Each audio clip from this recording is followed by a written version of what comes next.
नमस्कार, मैं गणपत पूनिया, आप सभी का हार्दिक स्वागत इस डिजिटल प्लेटफॉर्म पर। आज हम बात करें राजस्थान के अंतर्गत, यदि आपको वर्दी पहनने का यदि आपका ख्वाब है, आपका लक्ष्य है कि मुझे जीवन में ऐसी जॉब में जाना है या ऐसे फील्ड में जाना है जिस पे मेरे शरीर पर वर्दी रहे। आप इंडियन आर्मी में नहीं गए हो लेकिन आपका सपना है वर्दी पहनने का, ठीक है।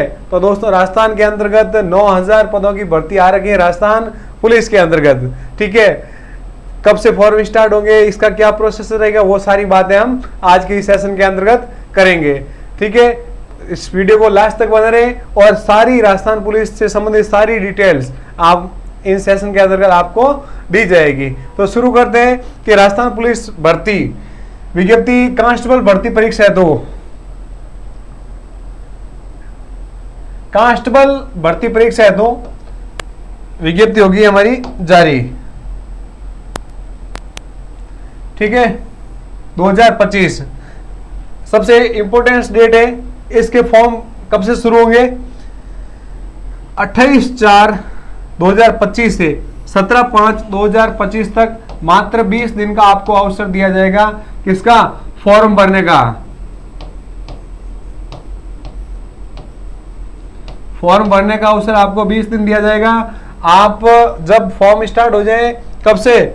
28 तारीख से, 28 अप्रैल से फॉर्म आपके स्टार्ट हो जाए, तब आप जाके अपना जल्दी से जल्दी फॉर्म भर दें, ताकि आप लास्ट दिन का इंतजार ना करें, क्योंकि लास्ट दिन में सर्वर का होता है क्या, साइड सर्वर डाउन चलता है, आपका फॉर्म नहीं भरा जाएगा, फिर आपका जो सपना है वो सपना रह जाएगा।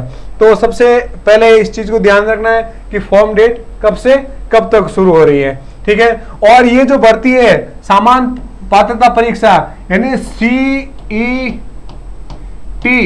जो 12th लेवल की थी, ठीक है, उसके अंतर्गत जो हमारा रिजल्ट आया था, जिसका CET 12th लेवल पास है, वही इस कांस्टेबल भर्ती परीक्षा के लिए योग्य है। यदि आपकी CET पास नहीं है, यदि आपने किसी कारणवश CET नहीं दी है, तो आपका ये फॉर्म नहीं भरा जाएगा। इस चीज को आप याद रखें, ठीक है। अंतिम इन्होंने खुला कहा है कि आवेदन ऑनलाइन आवेदन की अंतिम तिथि का इंतजार किए बिना समय सीमा में ऑनलाइन आवेदन करें, ठीक है ना। और मान लीजिए आपने गलती से आवेदन करते समय कुछ गलती से या ई मित्र वाले की गलती से कुछ चीजें आपने गलत भर दी है, तो 18/5 यानी 18 मई 2025 से 20 मई 3 दिन तक आपको आवेदन में संशोधन या त्रुटि है तो आपको वेबसाइट पर लिंक क्या होगा, उपलब्ध होगा, ठीक है दोस्तों।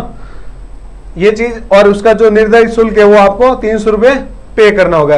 यदि आपने गलती से कुछ फॉर्म में यदि आपने मीनिंग सही नहीं भरी या क्वालिफिकेशन सही नहीं भरी, फिर आप चाहते हो कि नहीं मुझे संशोधन करना है, तो आपको 3 दिन का अवसर दिया जाएगा, ठीक है। अब बढ़ते हैं आगे। आप एक जिले से आपका जो फॉर्म है वो एक फॉर्म ही मान्य होगा। क्या कह रहे हैं? आवेदक द्वारा केवल एक ही आवेदन किया जा सकता है। संलग्न रिक्त प्रपत्र में अंकित जिला, यूनिट, बटालियन में से किसी एक के लिए आवेदन मान्य करना है। मतलब आपको एक ऐसे नहीं कि आपने जोधपुर से अलग भर दिया, जयपुर से अलग भर दिया, जहां सीटें ज्यादा हुई वहां से आपने फॉर्म अलग अलग लगा दिया, नहीं। आपका SSO ID के माध्यम से आपका एक ही फॉर्म भरा जाएगा, ठीक है। और उसमें आपको ये पूछा जाएगा कि भाई सीक्वेंस या बटालियन ऐसे आपको दे रही कि फर्स्ट चॉइस किया है, सेकंड चॉइस किया है, ये फॉर्म स्टार्ट होने के बाद में ही पता चलेगा। तो इसलिए आप ध्यान रखें, आपको एक फॉर्म ही भरना है। ऐसे नहीं हो 3-4 SSO ID बना लिया आपने, अलग अलग जगह से फॉर्म भर लिया, तो सारे फॉर्म हो सकते हैं क्या, रिजेक्ट हो सकते हैं, ठीक है। और इसके लिए जो OTR SSO ID पे जो OTR सिस्टम, वो आप सबको पता है कि OTR क्या है। आपका CET के समय OTR हो गया है, ठीक है। और वहां यदि OTR किसी कारणवश नहीं हो, लाइव फोटो नहीं हो, तो वापस ई मित्र के द्वारा, ई मित्र दुकान के द्वारा आपका लाइव फोटो कर लिया जाएगा और OTR कंप्लीट कर लिया जाएगा, ठीक है। अब बात करते हैं, हाँ, इसके लिए जो OTR जो SSO ID के माध्यम से होगा, अभ्यर्थी इस ऑनलाइन आवेदन का प्रिंट अपने पास सुरक्षित रखें। आप ऐसा ना हो कि प्रिंट कहीं घुमा दो। जब आपका फाइनल सिलेक्शन होगा तब आपको आवेदक का उस समय जो प्रिंट आपने फॉर्म भरा उसका प्रिंट आपसे मांगा जाएगा। तो इन्होंने खुला कहा है कि आवेदन प्रिंट अपने पास सुरक्षित रखें, ठीक है। अब आगे क्या इंपॉर्टेंट क्या चीज है,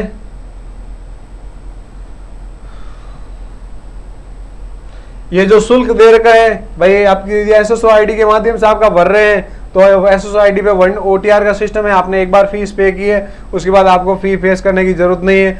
और यदि आप फर्स्ट टाइम करवा रहे हो, फर्स्ट टाइम तो क्या आपने सीटी का दिया है तो आपने उस समय ओटीआर किया है, और नहीं तो ये जो शुल्क है अलग अलग कैटेगरी है 600 रुपये और 400 रुपये। ठीक है, भर्ती है तो रिक्त पद, इसमें आरक्षित 2 पद 2% भी शामिल है। ठीक है,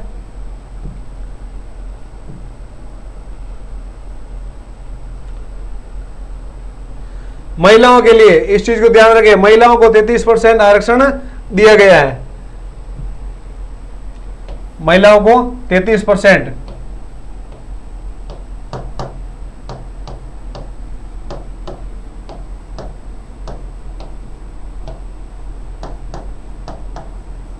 आरक्षण किसके अंतर्गत दिया गया है? राजस्थान पुलिस के अंतर्गत। यानी टोटल भर्ती में से 33% महिला अभ्यर्थी का चयन किया जाएगा। ठीक है, अब बढ़ते हैं हम आगे।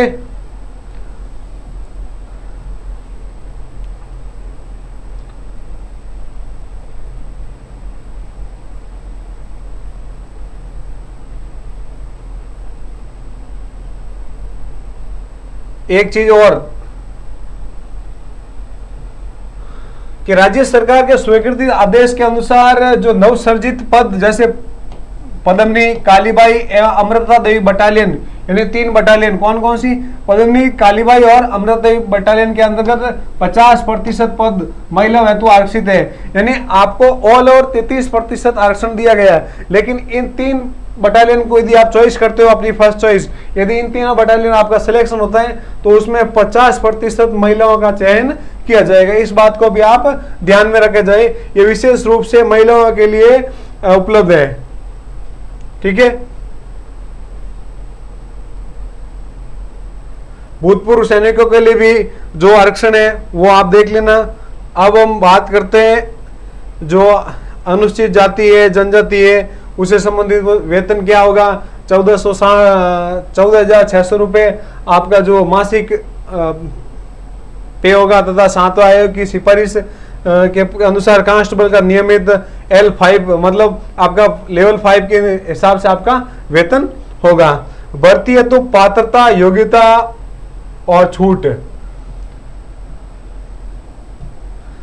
भर्ती हेतु पात्रता, योग्यता और छूट। अभ्यर्थी भारत का नागरिक या नेपाल या भूटान का प्रजनन नागरिक होना चाहिए। अभ्यर्थी देवनागरी लिपि में हिंदी का लेखन, व्यवहारिक ज्ञान और राजस्थान संस्कृति का ज्ञान होना आवश्यक है। न्यूनतम शैक्षिक योग्यता के अंदर क्या है कि मान्यता प्राप्त स्कूल, सीनियर सेकेंडरी या 12वीं कक्षा या समकक्ष परीक्षा उत्तीर्ण होना चाहिए।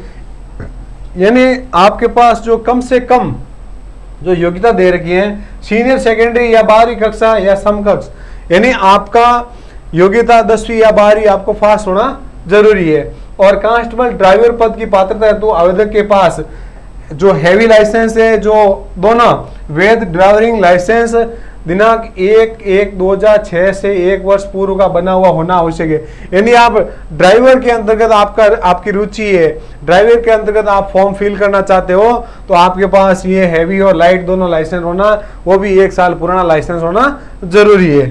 ठीक है, आयु सीमा दे रखी है कि आप 1 जनवरी 2026 को आधार मानकर निम्न अनुसार की जाएगी। क्या की जाएगी वो देखते हैं।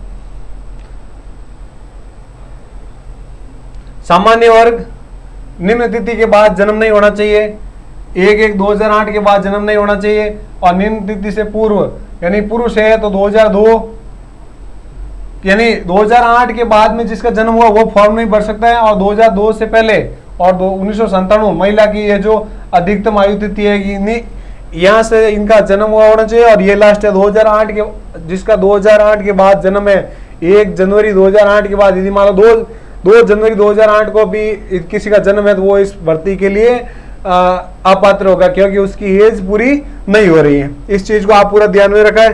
ठीक है, ये कैटेगरी अलग अलग चालक के लिए, कांस्टेबल के लिए सारा दे रखा है। ठीक है, शारीरिक मापदंड दे रहा है कि न्यूनतम ऊंचाई क्या होनी चाहिए, सीना, भार वगैरह वो सब आपको पता ही है। और वैसे नोटिफिकेशन आपके सामने आ गए, आप पूरा देख लेते हैं। अब हम बात करते हैं कि इसके अंतर्गत जो सिलेक्शन का प्रोसेसर है वो कैसा रहेगा।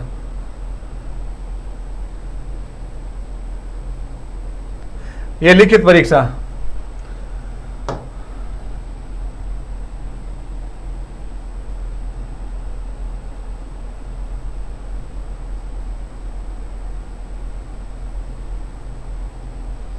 भर्ती चयन परीक्षा। भर्ती चयन परीक्षा में क्या है कि अंकों की गणना निम्नानुसार की जाएगी। जैसे लिखित परीक्षा ओमार बेस्ड पे होगी, ये आपकी ऑफलाइन परीक्षा होगी, ना कि ऑनलाइन होगी। ठीक है, इसमें कांस्टेबल सामान्य 2 150, चालकी 150। ठीक है, और लिखित परीक्षा ये जो 150 क्वेश्चन की होगी। ठीक है, और 150 नंबर हो सकते हैं। फिर इसमें जो शारीरिक दक्षता है या मापतोल है, योग्यात्मक जो क्वालिफिकेशन दे रखी है वो देख लेना। दक्षता परीक्षा लागू नहीं है, कांस्टेबल के अंतर्गत आपको क्वालिफाई करना है, और कांस्टेबल चालक के लिए इसके अंदर 30 नंबर दे रखे हैं, और कांस्टेबल बैंड के लिए भी आपको शारीरिक दक्षता के 30 नंबर आपको मिलेंगे। लेकिन सामान्य कांस्टेबल में इसमें जो दक्षता परीक्षा है यानी आपका फिजिकल है उसके नंबर ऐड नहीं होंगे। फिर विशेष योग्यता जैसे एनसीसी है, होमगार्ड है, या पुलिस संबंधित विषय में डिप्लोमा है, या जो प्रमाण पत्र के आधार पर आवंटित अंक है वो सामान्य कांस्टेबल में 20 नंबर के हैं, और इन दोनों में कांस्टेबल ड्राइवर और कांस्टेबल बैंड में लागू नहीं है। तो टोटल 170 नंबर हो जाते हैं सामान्य कांस्टेबल के, 180 हो जाते हैं कांस्टेबल ड्राइवर के, और 30 नंबर हो जाता है किसके, बैंड के। ठीक है, लिखित परीक्षा होगी ओमार बेस पे होगी। ठीक है, इस चीज का आप पूरा ध्यान में रखें। 150 अंकों यानी 150 का होगा, और 150 प्रश्न हो गए। समय अवधि आपके पास 2 घंटों की होगी। प्रत्येक प्रश्न का सही उत्तर देने पर आपको 1 नंबर मिलेगा, तथा गलत प्रश्न का उत्तर देने पर आपको 25% अंक काटा जाएगा, यानी 1/4 आपकी माइनस मार्किंग है, नेगेटिव मार्किंग है। इस चीज को आप पूरा ध्यान में रखें। पाठ्यक्रम के आधार पर आपको ये दे रखा है कि इसके अ, ब, स 3 भाग होंगे। ठीक है ना, पहले में विवेचना, तार्किक योग्यता है, वो सामान्य गणित, कंप्यूटर का सामान्य ज्ञान, जो 60 प्रश्न आएंगे और कितने होंगे, 60 अंकों के होंगे। ठीक है, फिर दूसरा ब भाग के अंतर्गत सामान्य ज्ञान, सामान्य विज्ञान, सामाजिक विज्ञान एवं करंट अफेयर संबंधित तथा महिलाओं एवं बच्चों के अधिकारों तथा उनके लिए राज्य सरकार द्वारा प्रचलित जो भी योजना है, सरकारी योजना है और संस्थाओं से संबंधित क्वेश्चन आपसे पूछा जाएगा। फिर सहभाग है राजस्थान के इतिहास, संस्कृति, कला, भूगोल, राजनीति और आर्थिक स्थिति के भी क्वेश्चन आपको सहभाग के अंतर्गत देखा जाएगा। जो पहला है रीजनिंग, गणित, मैथमेटिक्स के जो क्वेश्चन है वो 60 है, 60 प्रश्न आएंगे 60 नंबर के। दूसरा है जिसमें सामान्य ज्ञान के जो प्रश्न आएंगे उसमें 45 नंबर के। और तीसरा है जो राजस्थान से संबंधित है उसमें 45 नंबर और 45%, यानी टोटल 150 नंबर का पेपर है और 150 क्वेश्चन आपसे पूछा जाएगा। लिखित परीक्षा को पास करने के लिए कम से कम आपको 40% अंक आपको लाना है। फिर डिपेंड करता है मेरिट के, यानी आपको पास होने के लिए कम से कम आपको 40% अंक लाने अनिवार्य है। ठीक है ना, फिर डिपेंड करता है कि मेरिट किस पे या कितने पे छूटती है। ठीक है, इस चीज को पूरा ध्यान में रखें। और हाँ, ये जो परीक्षा है वो आपका जून या जुलाई माह 2025 के अंदर आयोजित हो सकती है। अभी तक स्थिति का अनाउंस नहीं हुआ है, लेकिन जल्दी ही स्थिति का अनाउंस हो जाएगा।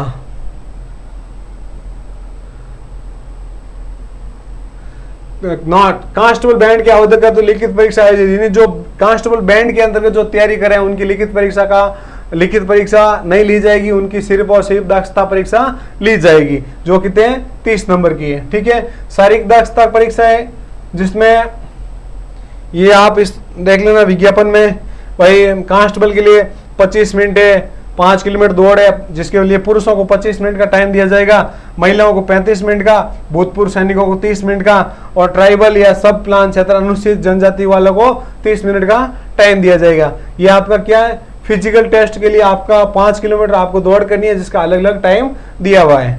ठीक है, शारीरिक मापतोल आप सबको पता ही है क्या कैसे है। ठीक है, दक्षता परीक्षा जो कांस्टेबल चालक और बैंड में, मतलब आपको गाड़ी चलानी आती है नहीं आती है, आप बैंड सही ढंग से बजाते हो कैसे नहीं बजाते हो, वो क्या होगी, दक्षता परीक्षा होगी। ठीक है, दक्षता परीक्षा के प्राप्त अंक अंतिम चयन हेतु सम्मिलित किए जाएंगे किसके अंतर्गत, कांस्टेबल ड्राइवर और कांस्टेबल बैंड के अंतर्गत। ठीक है, विशेष योग्यता के अंक, सीधी आपके पास एनसीसी का सीट सर्टिफिकेट है, ठीक है, तो आपको 10 नंबर मिलेंगे, बी सर्टिफिकेट है आपको 8 नंबर, और एनसीसी का ए प्रमाण पत्र है तो आपको 6 नंबर मिलेंगे। और यदि आप होमगार्ड के अंतर्गत हो तो निरंतर आपको 3 साल हो गए आपको सेवा देते हुए, तो आपको 10 नंबर मिलेंगे अतिरिक्त। होमगार्ड में निरंतर 2 वर्ष होने पर आपको 8 नंबर मिलेंगे, और होमगार्ड में निरंतर 1 वर्ष की सेवा होने पर आपको 6 नंबर दिए जाएंगे। यानी होमगार्ड वालों के लिए भी ये विशेष अवसर है इस भर्ती में लगने के लिए। ठीक है, फिर यदि आपके पास पुलिस से संबंधित कोई भी डिप्लोमा या डिग्री है तो उससे संबंधित क्या नंबर मिले। यदि आपने एमए कर रखी है पुलिस प्रशासन पुलिस यूनिवर्सिटी से तो आपको 10 अंक मिलेंगे, और आपने security management and social science police प्रशासन और कानून के रूप से कम आपको 1 बीए या एलएलबी की उपाधि आपके पास है तो उसमें आपको कितने नंबर मिलेंगे, 8 नंबर मिलेंगे। ठीक है, और उपरोक्त विषय में यदि आपने किसी में भी डिप्लोमा किया है तो आपको उसको 6 नंबर मिलेंगे। यानी आपके पास जैसी डिग्री होगी उसके हिसाब से आपको नंबर दिए जाएंगे। ठीक है, उपरोक्त तीनों में से अभ्यर्थी द्वारा इंगित कोई भी 2 का विशेष योग्यता के अंकों की गणना के लिए, ऐसा नहीं कि आपके पास तीनों डिग्री आप तीनों लगा लो, नहीं, आपको तीनों में से कोई 2 आपकी मान्य होगी। ठीक है, अभ्यर्थियों को विशेष योग्यता मूल प्रमाण पत्र एवं स्व प्रतियां तारीख दक्षता मापतोल के समय आपको उस समय प्रस्तुत करनी होगी। ठीक है, चयन सूची आपकी क्या है, स्वास्थ्य परीक्षण 6 माह के भीतर ठीक किया जा सकता है। ठीक है, मतलब आपका स्वास्थ्य, आप 5 किलोमीटर दौड़ कर रहे हो तो आपका स्वास्थ्य वैसे ही अच्छा है। ठीक है ना, इसमें कोई दो राय नहीं है। ठीक है,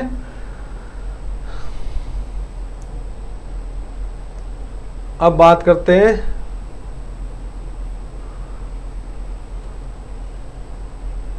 अब ये आप ये देख लेना कि किस जिले में कितनी पोस्ट हैं, अलग अलग वर्ग की दे रखी है, वो आपके पास विज्ञापन आपके पास है, आप इसको आराम से देख सकते हो।